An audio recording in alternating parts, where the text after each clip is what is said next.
The film do not lie. This is like film. The film don't lie, right? It's going to show you exactly where your money is going. It's going to show you what you're spending money on. We have to gather all our stats, right? If this was sports, we have to gather all our stats. So it's important that we use our bank statements, our credit card statements. And we can pull this up right on the apps on our phone. We all got the banking apps, right? We all get credit card statements either sent to the mail or sent to email. We have to pull those up. All right. These statements reflect how much that we spend each month, and it's going to show you exactly how much you spend. The film do not lie. This is like film. The film don't lie, right? It's going to show you exactly where your money is going. It's going to show you what you're spending money on. So here's what I recommend. Here's what I recommend when you gather your expenses. You have to grab those statements from the last 3 months.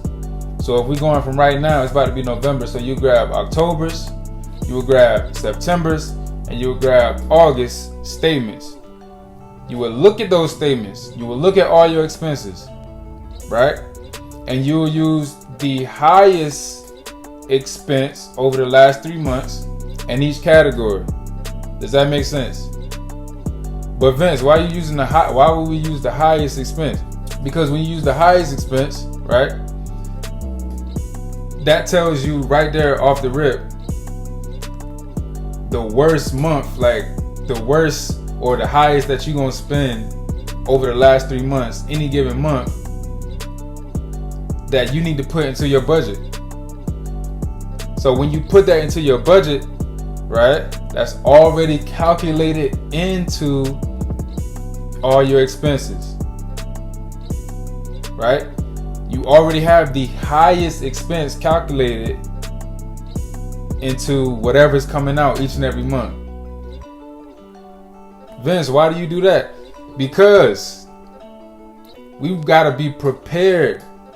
We have to be prepared for any situation, for anything that goes down. And instead of gas being, normally if you average it $200 a month, this month is $275. So because you did the highest expense, which may have been $300 over the last 3 months, you are covered. You don't got to worry about it. It's already in the budget. I hope that's making sense. So in that example, if gas was $300, $200, and $150 the last 3 months, you would use the $300 gas expense in your budget. And that's just preparing you for those high spending months. So this is going to set us up to have no surprises, no overdraft fees. That's a big one. No overdraft fees. We're using the highest expenses for that reason, so that we don't get caught up. We don't have any surprises, right? So let me